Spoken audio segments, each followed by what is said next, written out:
this is going to sound shocking or outrageous, but if you're making $100 million in revenue, your marketing budget should be about 10% of that. So that would not be the traditional way.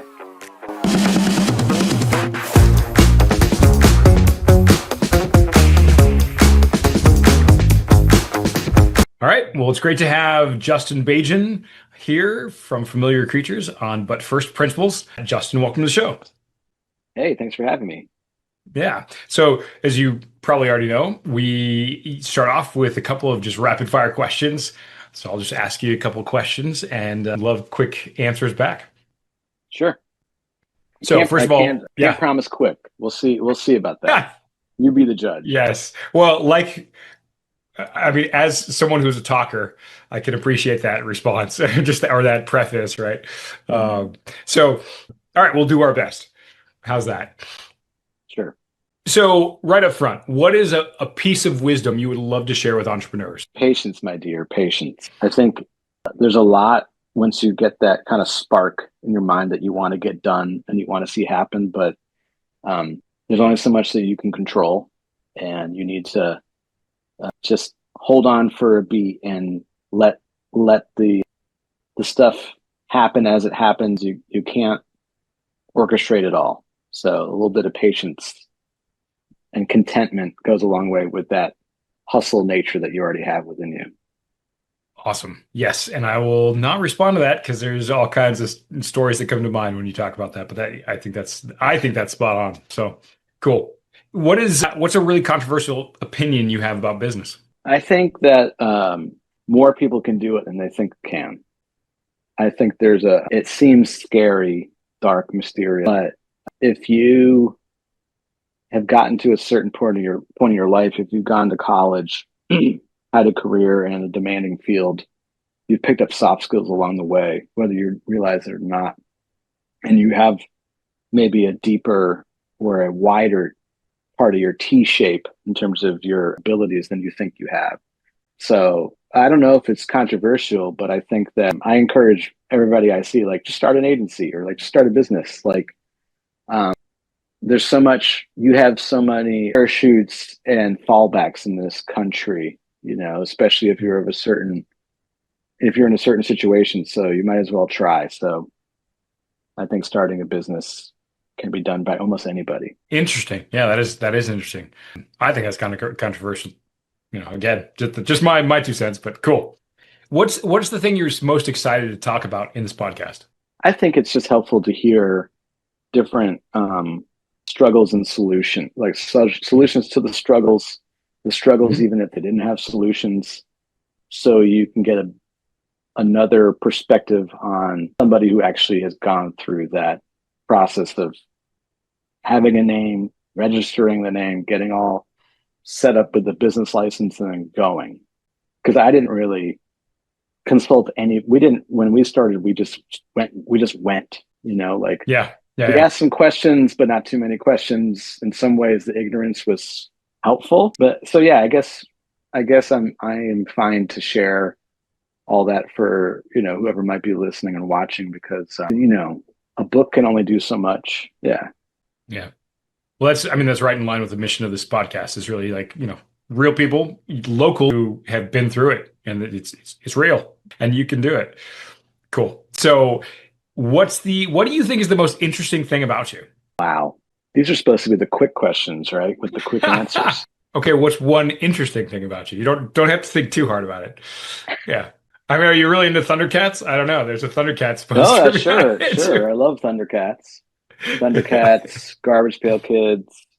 Well, I think I know a lot about certain things. When you look at me and you make a first kind of blush judgment, you might not think this guy is a huge comedy nerd, like stand-up comedy from the beginning of it, from vaudeville till today.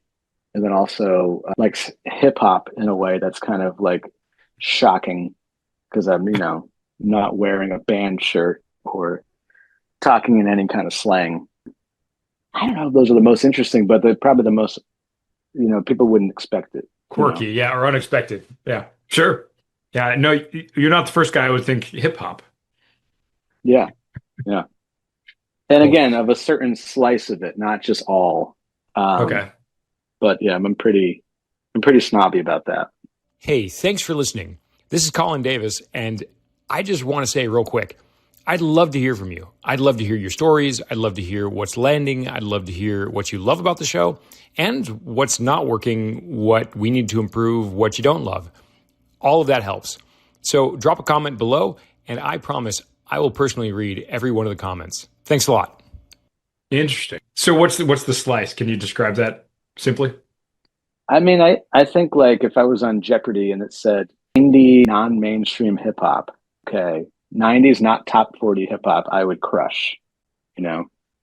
So And it's you not could like even go, Backstreet Boys or like, or I don't know if that's hip hop. I'm just thinking pop, but yeah.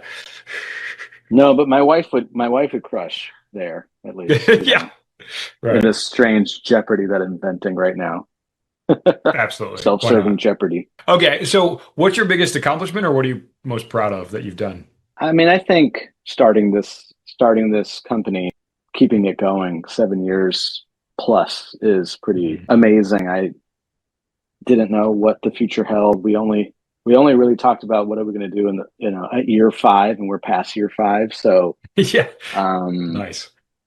we're we're into grounds that we haven't really talked about yet, and especially when you think about in this time period, the pandemic's happened. There's been three elections, Mm. well, three presidents, Hmm. all types of topsy-turviness with all each kind of era of those presidents, and yet we're still charging forward. That seems to be something to be proud of, you know. I'll take it. Yeah, I think that's something to be proud of. And then at the end of your life, what do you want to be known for? It's a very small question, trivial question. I mean, I think a loving husband and awesome father, like that's what matters most. Like Mm. I got married right before I even went to advertising school, so my wife's been there every single step of the way, and Wow. Yeah. you know, through layoffs and hires and through promotions and stress, it's been me and my wife, you know, in the trenches. And then my children have come along the way. And if I completely over indexed on prioritizing my career, I could have and can still damage my relationship with them. And that's something that you can't get back. Being a great father, being a great husband, that feels like enough to strive for, you know, and to be known for. I'm not You sure know, if everyday people would know that, but my people would know, you know. I mean, yeah. I I think the last three or four guests have basically, podcast guests have answered basically the same way, and I love it because this is part of my core values that you get to the end of your life, you built this huge business, you've made a ton of money. What was the point if you burnt relationships? And it's super cliche, but like people don't ask for more hours at the office. They ask, if they're on their deathbed thinking of, pleading with God for more time, it's so that they can spend with family, so they can repair relationships, right? It's about relationships, so yeah, amen, brother. That's awesome. So, all right, now we get into more like those are my rapid fire questions right up front. Just like what are some juicy tidbits we can pull out just right at the beginning. So, I think something I'd like to just frame the thing in 10 words. Can you tell us what your company does, or in a few words? It doesn't have Yeah, to be one, familiar two, three, four. creature. Yeah. Yeah, familiar creatures outsmarts brand behemoths, the market leaders for challenger brands with brand building efforts that tend to not be the traditional way. I don't know if that's 10. I think it's in the ballpark though. That's pretty good. So you're an advertising agency. Is that accurate? Mm-hmm. Yep. Would you put that also in the bucket of a marketing agency, or is that different in your mind? That's a kind of a vague, that's kind of vague. I mean, Hmm. advertising agencies work with marketing departments at brands and companies. There are some marketing agencies, but that tends to be more on like the pharmaceutical or maybe political realm. Um, Hmm.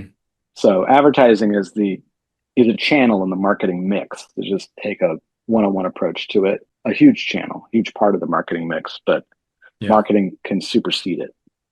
Cool. And I'm asking you because this is your area of expertise. So like clarify this for, for our minds that, the folks who are not, don't live this world, right? What like I think one of the challenges with advertising, I mean, for small businesses especially, is not real clear what the ROI is.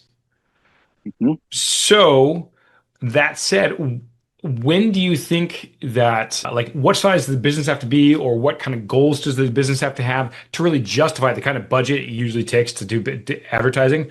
So, for me, this is a great opportunity. These are questions I've had, and I think it's cool to be able to just ask you, like, when do you think advertising is really like sort of justifies itself? Yeah. I mean, I think you need it at every level. Hmm.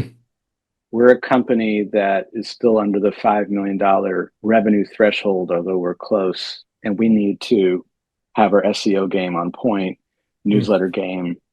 Hmm. So when you Google advertising agency Richmond, you find us. As everybody needs it to have some version of it. Like whether it's Instagram, you definitely need to have some kind of version of search engine optimization, like I just said. And then after that point, it depends on, yeah, your budget and how many people you're trying to reach. So we sometimes look at things very simplistically, but we think about like, okay, if you're making, this is going to sound shockingly outrageous, but if you're making $100 million in revenue, your marketing budget should be about 10% of that. So that's $10 million. Then you have to slice and dice that to pay the advertising agency and then pay the media agency and then the production company to generate the work to get it out there. So, there have been times when we've talked to a place that just had one location, a business that had one location. It's like, we can help you with the brand strategy, the creative identity, the advertising piece, probably going to be cost prohibitive and you don't need to get that many people in the door. But if you have 200 locations, 300 locations, you're nationwide or you're a heavy regional player, you're going to need some advertising. And some places get confused because they have a lot of brand equity built up in a city just because they've been there for maybe more than 5 years. They're getting all this press. They're a darling on the local business newspaper circuit. And then when they try to go to a new town outside of their core, they find nobody knows them. And that's where advertising is going to kind of magnify their voice, and draw more people in. I guess, yeah, that makes a lot of sense. So advertising really, I mean, this is my perception. It sounds like you're confirming it. It's really like the top of the funnel, really just to get to reach as many people as possible, just create awareness. Well, the most fun advertising tends to be there, but to stay in the funnel concept, you still need to do all parts of it. So draw people in, tell people about the brand, and then convert them. And we work on all parts of that. We tend to do the top two more so than the third part, but it's just as important. Hmm. Yeah. There's a lot of places that think that they just do the bottom thing, everything will be all okay, but then they're not drawing people in. And we always say, like, you have to say hello first. Like, Yeah. if you're at a party and the partiers is potential buyers, you don't just go to a party and go like, hello, here's everything you want to know about me. Please, do business with me. Like that would be a guest that would be shunned. Yeah. But if Will you you come be to a my party, friend? if you say hello in an interesting way, hey, you might gain some people to come to that little semicircle around you and you can hold court, but you can't just come in blasting bona fides about yourself. So, Cool. Yeah. yeah. Okay. So that's your business. I mean, that's like a little bit of your business. Yeah. So tell us about yourself. Like, where'd you come from? Like, family you grew up in, some of your background, like 2 minute version, like sort of just who Yeah. are you in a nutshell? All right. 2 minutes. Start the clock. Yeah, I, really. You're not being I timed, don't was, worry. Well, I was sort born of, but in, yeah. I was born in, yeah, sort of. I was born in Connecticut, the Yankee North. And long story short, moved there at the end of eighth grade to South Carolina, the deep South, in the late '90s, and I went to high school and college in South Carolina. And like my mother's and father's side of the family, they're both from Long Island, New York. I have a connection to the North and folks who came through Ellis Island. Like all sides of my family came through Ellis Island in the early 20th century. Wow. I see myself when I watch like movies like The Godfather or any movie where there's tenements and stuff and people coming off ships and trying to figure out and their last names are getting changed and stuff like that. I resonate with that. But yeah, then my life went southward and I've kind of been here. I have lived in the north again. I lived in Boston a couple of times through work. But yeah, What brought you to I Richmond have. specifically?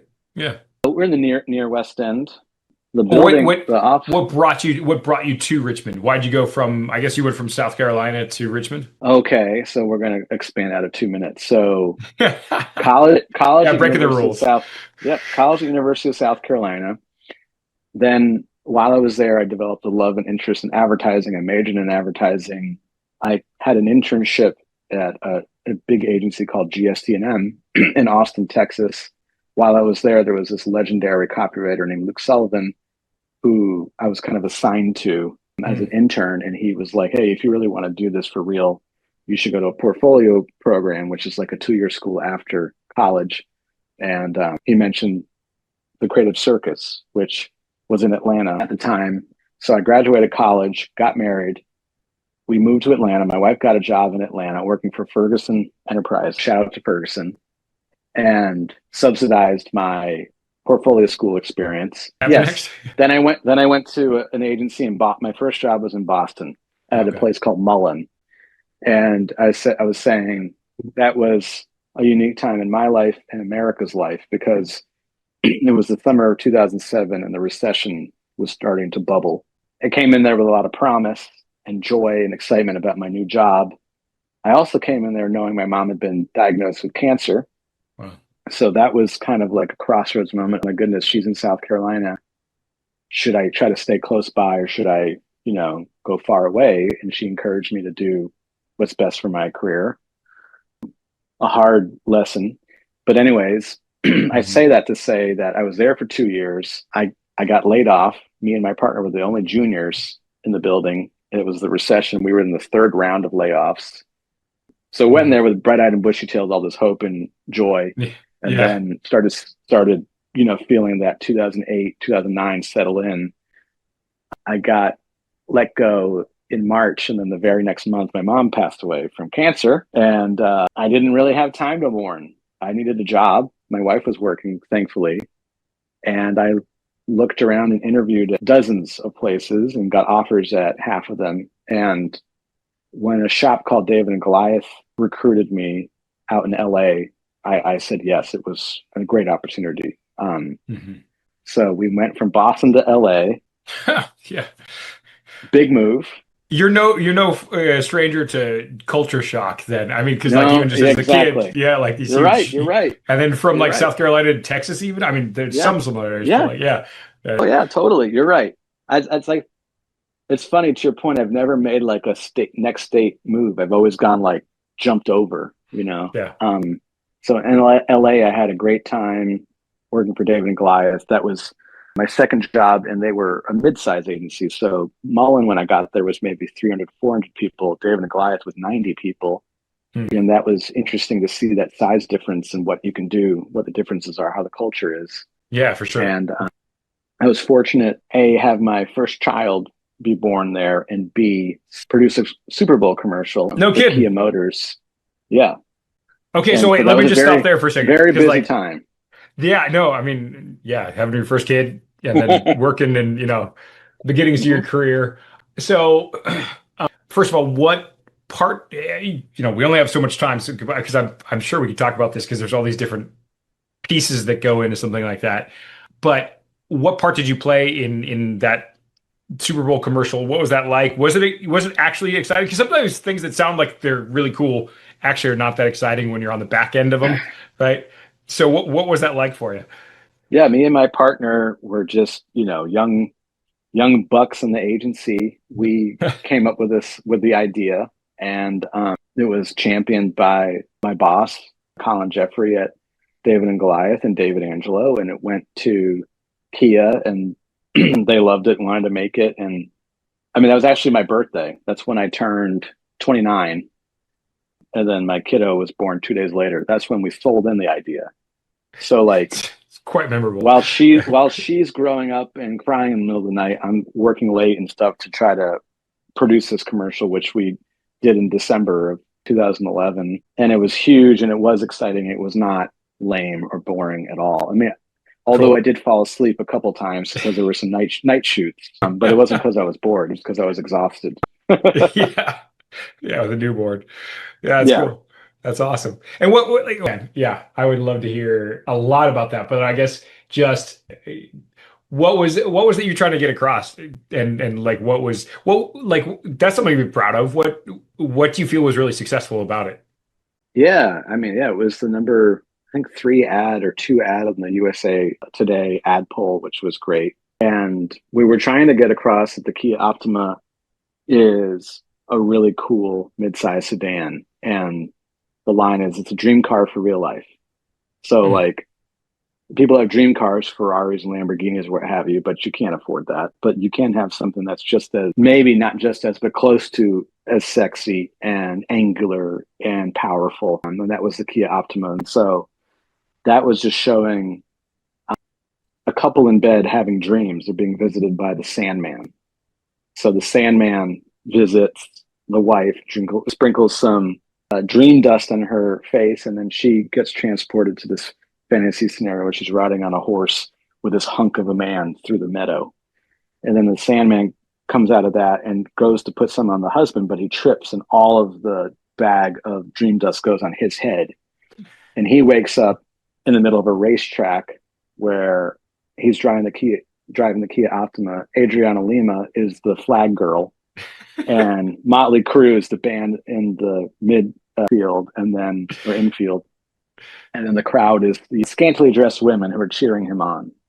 naturally. That's Um, right. and as he drives through the track, he passes through, all these different fantasies that a man might have, like someone riding a rhino instead of a bronco as like a bucking bronco. There's Right. Chuck Liddell, the UFC fighter who's fighting someone. He kicks someone and their head explodes. And there's these two lumberjacks who are sawing a huge, maybe 400-foot Subway sandwich, sub sandwich. But then he goes to the end of the track and crashes through this the scene into his wife's dream where she's with that hunk on the horse and scares the guy off the horse and she falls into his hand and then they drive off happily ever after. So it kind of told the full Full arc of circle. like, Yeah, right. yes, Back around. Got it.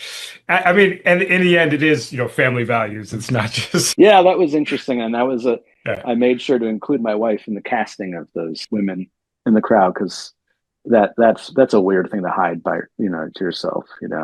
That's very cool. Okay. So you're out in LA. I'm All out right. in Let's fast LA. forward a little bit. We make that Okay. commercial, and then I get recruited to the Martin Agency, which is here in Richmond. Okay. And I'd always kind of wanted to work in the Martin Agency ever since I was starting out. I always thought it would be a good place to go, maybe 10 years into your career. I went when I was 5 years into my career, and that was a big move again. LA to Yeah. Richmond, No kidding. the land of sushi and instant gratification and crazy traffic and property values, to a chiller, more family centric vibe with where the sushi isn't quite there. Although it's gotten better year after year. And so, yeah, I worked at the Martin Agency for 4.5 years. And then What I was got so? recruited. Go ahead. Well, Martin Agency. So like, they're like top 10, top 5, top 50. What like marketing agency or Yeah, sometimes, advertising? sometimes top one. They've been Okay. named Agency of the Year several times. Yeah. Um, And they have what do you always think is had a their great magic? reputation. Yeah. Well, for the longest time, it was the Geico account. They won Geico in 1994, I want to say, or 95. And they kind of created a humorous side of auto insurance advertising. Which They everyone's they followed. invented that. Yeah, Yes. right. Yeah, everybody eventually went to. So I got there in the middle of that. And I would say the other thing would be just being witty, creatively, as opposed to maybe being flashy or cool or Hmm. being visually driven. They had a witty streak, very writer centric, and I'm a writer by trade. So Yeah. it was a dream to go there. and I really clicked well with everybody, and I'm still friends with lots of people there. I kind of look at it as my graduate school of advertising.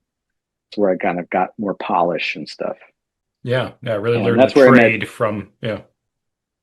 that's where I met Dustin, my future co-founder. We connected really well, and had a good chemistry and synergy, if I can use that word, and it Yep. served us to this day.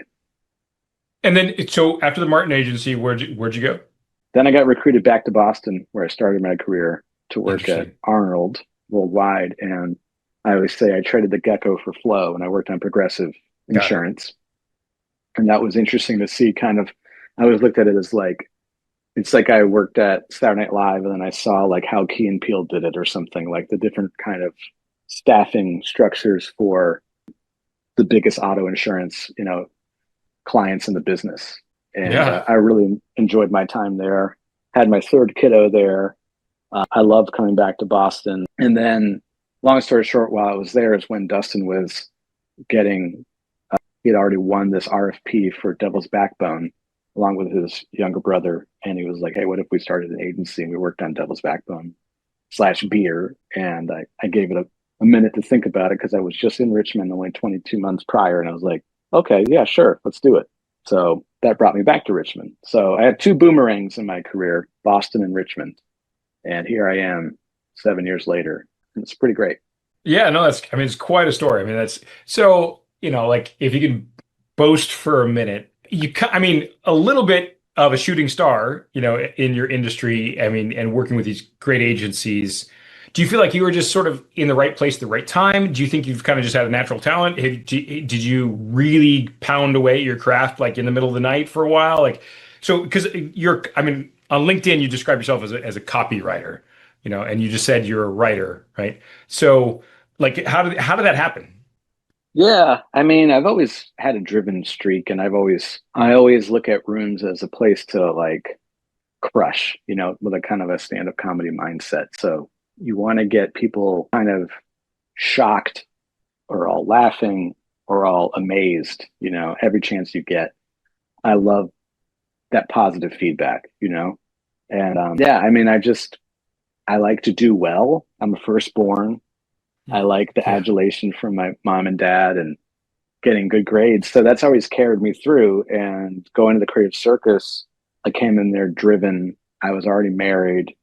I was already focused, like I was like, I want to get a job. I'm not here yeah, to fool around. As much as I like to make jokes, and I did make jokes, and I did like to hang out, I was like, I'm coming out of here with a portfolio.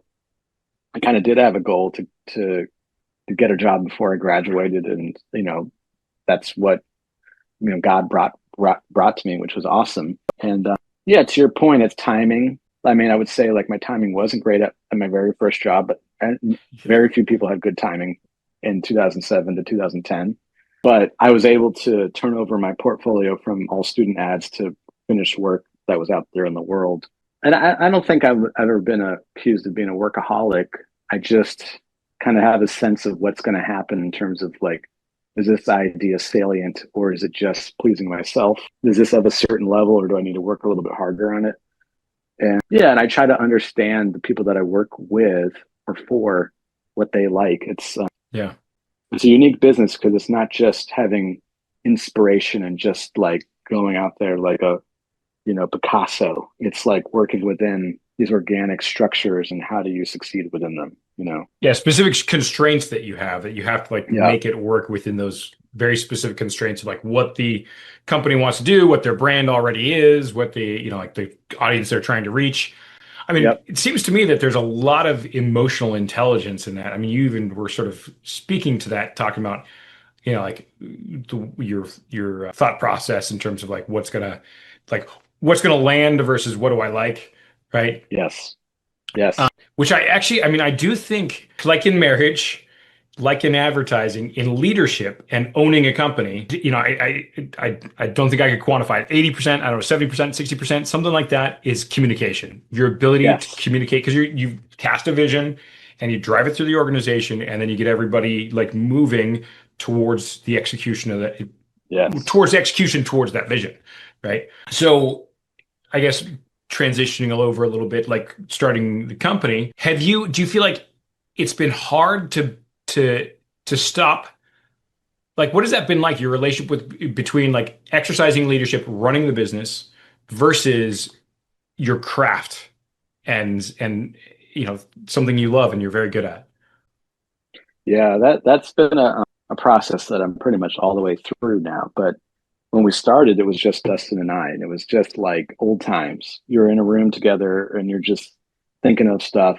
At the same time, you're trying to grow the business, but you don't really know how. Then you grow and you start bringing in more folks because there's too much work to be done, and you want to see how this thing could be extended almost like a franchise. So you're still working on the big projects, and you're letting the junior staff work on things that are of a different level, except you give them at bats at those juicy things. And then eventually you have to make the calculation as you keep growing. Am I always going to be a presence on the ground floor coming up with ideas, or do I need to let go so that people can feel safe and vulnerable and strong and vulnerable that they're going to win and get work through? So that's been, I think maybe 2 years ago, we kind of made that change to stop working as a pure creative. I'm still involved heavily as a creative director, maybe more so than people like, because I love to just fit in and just talk and hash things out. Yeah, that has been, I'm a lot more working on the business now the last 2 years than I was the first 5 years. Yeah. I mean, I think your description was eloquent. Like, because that's exactly the trend. That's a transition I help a lot of business owners through, is that it's very different being the technician or the operator, Yeah. Yeah. versus being the owner, being the, business, really having the strategic view and doing things as strategically as possible, which means not doing them yourself Yes. and setting up the Yeah. You're not going systems to scale so that way.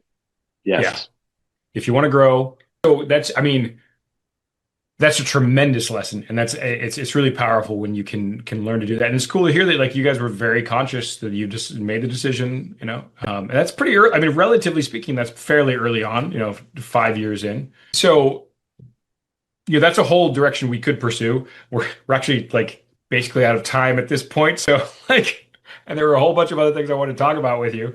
So, I think we might have to do an episode two, second part at some point, but let me just ask a couple other questions right before we wrap up. So I guess for entrepreneurs who are not as far along, right? Mm-hmm. Since your world has been advertising and marketing, generally speaking, obviously, well, I think it's obvious. Maybe you got some funding or something, but you didn't have a budget for advertising for your own advertising agency, right? So how did you guys grow? What kind of marketing did you do that worked really well for you? Yeah, for sure. I mean, we got really strong on our search engine optimization. Dustin got really into it, reading books, learning how SEM Rush works. So like self-educated, like when he started the business, he just educate. Yeah, like he knew that he wanted to get, like, he had to find a channel, he had to find a way to connect with clients, and so SEO was sort of like your prime way to do that. And in those early days, we also did LinkedIn campaigns, so paid LinkedIn ads about us, which was unique to think about. But you have to, even if you're an advertising agency, you have to advertise yourself. We also did some other like random activations, like we made billboards in Richmond, Kentucky, Richmond, Texas, and Richmond, California, to say that we take brands nationally from Richmond, and then parentheses Virginia. And that was something we did. Like, we had an idea on like a Wednesday, it was, not sold in. You didn't have to ask anybody. We just worked with an outdoor billboard company, and it was placed, Wow. Okay. So you dedicated a large portion of the budget to advertising. Like, you believe, practice what you preach, man. Yeah, for sure. And I would say now it's towards, we have a PR agency that actually reps us. They're called Raven. They're amazing. Shout out to Raven. And that's where our budget is, and this is when we talk with our CFO. We have a fractional CFO that we talk with every month. You can see that line item every month, and it's like, yeah, I mean, it's getting us a lot of at bats. It got us, I don't remember how many clippings last year, and then also conferences, being invited to conferences and speaking at conferences and podcasts, except for this one. that's been helpful to just keep a public profile. Even though we're 11 people and we're not gigantic, we got to get on people's radars, So it's something that we do believe in for sure. So, and that's very cool. That's very cool to hear. And like, so if anybody's starting a business, I don't. Do you ever speak, sort of like mentor any smaller businesses, and like, have you ever done anything like that? Opportunity hasn't really presented itself, but Hmm.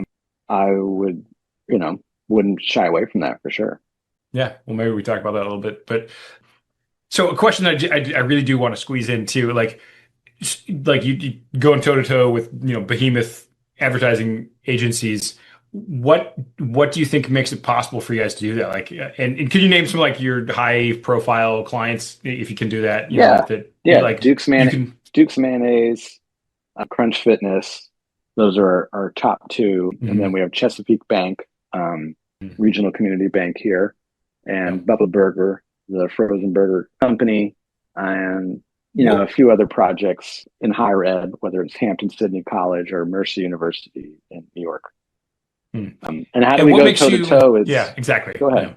Yeah. Yeah, so it was a handful of things. It's our big brand experience. So we worked Yeah. on Geico and Walmart and Yeah. Pepsi and Mentos. So we kind of know like that world, like what they're trying to fight and how they have to be all things to all people and how they're just trying to be, just stay in the zeitgeist. But they have 100 years of brand equity built. So like we realize you have to operate in different channels, operate in ways to get more attention, and still have those business results that a client's going to need to see. So it's a lot of strategy work. It's Hmm. it's diving into challenger brand archetypes. There's a group called Eat Big Fish where they wrote a book called Eat Big Fish, and then now they've had several different iterations of that. That has helped us with certain challenger brands, and then just getting really single-minded with these brands and making sure that they are only saying one story instead of lots of stories or convoluted stories. Kind of building trust with them so that we can both lock arms together and do something unusual.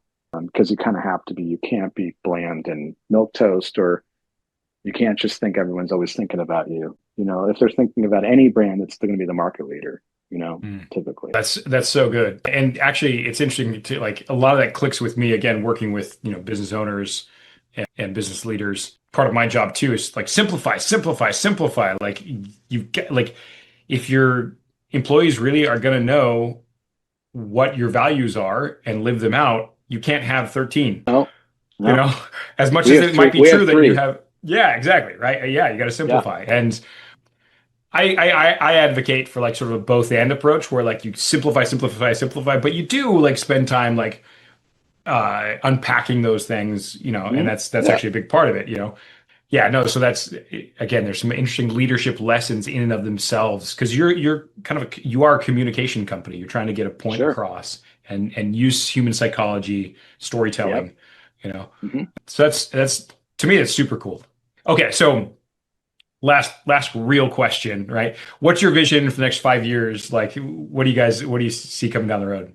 I see us getting more involved with the media side of the business. So we do the creative and the strategy. Media agencies do the planning and placement of Hmm. the ads that we make. So constantly working with small, nimble media agencies to provide an integrated approach to brands, possibly taking some of that on in-house. And then production, doing more production, the filming, the animation, the editing of Interesting. the work that we make and keeping that in-house too. And do you aspire to be like a Martin agency, or is it like you want to be like a small giant? Like you really do want to be a, Yeah, really? no, I you have to make big decisions when you want to be big, big, big. And for those Yes. guys, they started in the 60s. They won Geico in 1994, but their fortunes really changed in the late 2000s when they won Walmart and Pizza Hut, and they went from 200 people to 400, 500 people. Yeah. And you have to make choices about your culture and the structure of the place that are scary, and you're always kind of on the offensive in terms of new business. Whew. You have Yeah. to win new things all the time because things are coming out. People think you're losing business and you're winning business, and it's very topsy turvy. Of course, it would be nice from a retirement standpoint to get to that size, but it's not something that we talk about often. It's more about incremental growth, have a healthy P&L statement every year. I want to keep seeing that we're going upwards, but I don't have any aspirations to be, more than even 100 people. I mean, if we got to 30 people, 40 people, 50 people, that'd be amazing, Yeah. And like I said, I worked at David and Goliath when they were 90, and I felt like we could still do anything at 90 people. We Yeah. could still go to toe with a huge agency. So I don't really like to put a number to it. It's just I do like to see increase in revenue and profits every year, but while still holding on to we have kind of a bank hours approach here. We work 9 to 5 essentially, or 9:30 to 5:30, Monday through Friday. We try not to work on weekends, and so that changes things too because we're not always hustling and going nuts. Yeah. Yeah. Yeah. Well, that's very cool. And it's actually one of the reasons I work with small businesses and don't do like corporate executive coaching, because that small scale allows for richer relationships and a richer, generally speaking, and richer culture. I mean, larger companies can do really cool stuff Sure, to create a absolutely. culture, but it's a lot harder. And I think, yeah, I think you have a lot of leadership lessons, even just the way you're talking about the vision. I think that was really cool, because that's exactly it. Like you have to make some serious decisions about like the trade-offs that you're willing to make as you grow. Cool.